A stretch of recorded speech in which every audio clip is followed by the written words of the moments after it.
香港大學係本地歷史最悠久嘅大學，除咗見證住香港嘅發展，古怪傳說亦唔少。今日我哋同大家分享當中比較出名同有趣嘅故事。首先係大學名稱串錯字事件。香港大學有好幾個入口，其中東閘嗰邊英皇書院對面有個入口，上面寫住香港大學鄧志昂中文學院，下面嘅英文竟然被寫成 University of Hong Kong， 唔係啩？自己個名都串錯。就係相傳英皇書院喺二戰時曾被日軍佔用，學校裏吊死咗好多人，而 University 的 U 字太似吊頸嘅形狀，U 字放上去總會跌返落嚟，以致某些人相信係冤魂作祟。為咗平息冤魂憤恨，校方只好妥協，選用 V 字代替。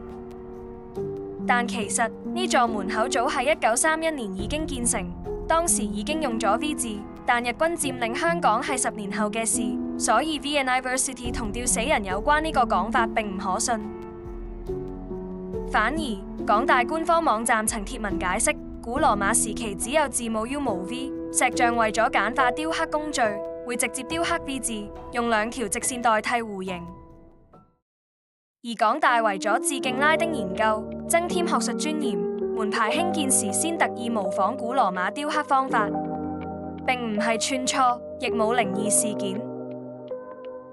另一個比較著名嘅鬼故係港大紐魯斯樓同黃麗松講堂之間嘅荷花池。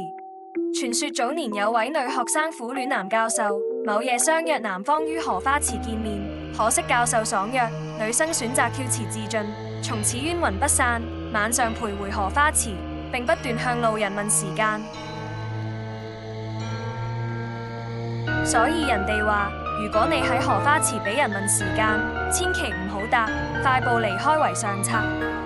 晚間更加唔好去嗰度。講起香港大學嘅古怪傳說，唔可以唔提 U Hall 嘅4不像。U Hall 即係大學堂，係香港僅存擁有城堡外貌嘅華麗建築之一。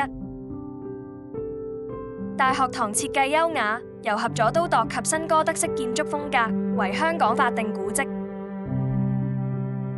U Hall 原名 Douglas Castle， 於1861年建成，1894年由巴黎外方傳教會購入，成為印刷工場。全東南亞第一本中文聖經亦喺度誕生。2次大戰時期曾被日軍徵用。1953年，巴黎外方傳教會撤離，香港大學於1954年購入，並於1956年正式命名為大學堂，作為男生宿舍。4不像位於社堂主入口石梯兩旁，2大1小，外形獨特。